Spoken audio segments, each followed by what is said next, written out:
तांबूस फुटता उधळे लाली भूपाळी राम पारी दिशा नाही उजळल्या आल गोकुळ आपुल्या दारी निर्भेळ आणि सकस चवीच गोकुळ लई भारी निर्भेळ आणि सकस चवीच गोकुळ लई भारी चव आहे कोल्हापुरी गोकुळ लई भारी चव आहे कोल्हापुरी गोकुळ लई भारी गोकुळची दर्जेदार दुग्ध उत्पादने गोकुळ अस्सल चव कोल्हापूरची चव आहे कोल्हापुरी गोकुळ लई भारी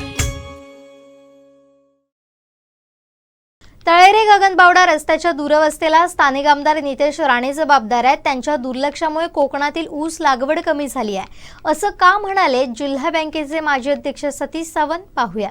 त्याच्यामध्ये जे वारंवार या ठिकाणी इथले आमदार सुद्धा सांगतात की याचं टेंडर झालंय 250 कोटी आले 250 कोटी आले। इथले आमदार नितेश राणे या रस्त्याची पाहणी करायला फोंडा वैभववाडी मार्गे गेले। आज आमदार वैभवजी नाईक ह्या तराळ्यापासून ह्या रस्त्याने इथे आलेले आहेत आणि आज या ठिकाणी आमदार वैभव नाईक असतील संदेश पारकर आम्ही त्यांचे असलेले देशपांडे म्हणून जे एसी आहेत त्यांच्याशी चर्चा केलेली आहे। त्यांनी सांगितलेलं आम्ही 1 तारीखला 11 वाजता इथे येणार आहोत आणि 1 तारीखला 11 वाजता जर ठोस असा निर्णय झाला नाही तर ह्यानंतर तीव्र आंदोलन शिवसेनेच्या वतीने केलं जाईल।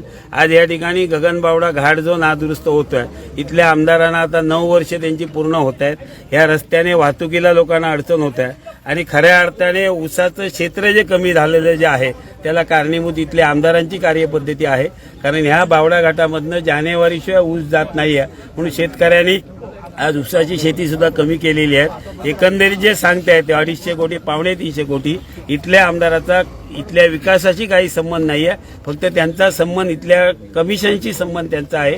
त्यांना इथल्या जनतेशी काही देणं घेणं नाही आहे। पण हा रस्ता एसी साहेब येऊन 1 ऑगस्टला त्यांनी जर ठोस निर्णय आम्हाला दिला नाही तर 1 ऑगस्टला पोलिसांनी किती आमच्यावरती कारवाई करण्याचा जरी प्रयत्न केला तरी पोलिसांनाही न जुमानता 1 ऑगस्टला आम्ही या ठिकाणी हे जे खड्डे आहेत हे खड्ड्याला जोपर्यंत आम्हाला ठोस निर्णय मिळत नाही तोपर्यंत तीव्र आंदोलन 1 ऑगस्टला केलं जाईल।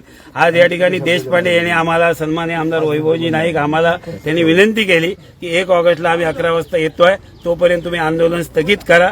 त्यांच्या आलेल्या डेप्युटीनी सुद्धा आम्हाला सांगितलं आणि इथले जे काही टेंडर निघालेलं आहे 40% बिलोने निघालेलं आहे। आज 8 महिने झाले त्याची वर्क ऑर्डर प्रशासन देऊ शकले नाही। एवढा गतिमान कारभार ह्या मिंदे सरकारचं चाललेलं आहे आणि म्हणून एकंदरीत ह्या सरकारला फक्त आमदार खरेदीमध्ये इंटरेस्ट आहेत। यांना इथल्या रस्त्याच्या विकासाबद्दल देणं घेणं नाही आहे। म्हणून 1 ऑगस्टपर्यंत आंदोलन शिवसेनेच्या वतीने स्थगित करून 1 ऑगस्टला एसींची चर्चा केल्यानंतर या आंदोलनाची दिशा ठरवली जाईल। आमचे दिवसभरातले सर्व अपडेट्स ताज्या घडामोडी आणि थेट लाईव्ह पाहण्यासाठी सबस्क्राईब करा, लाईक करा कोकणचं नंबर 1 महा चॅनल कोकण 7 लाईव्हचं YouTube चॅनल।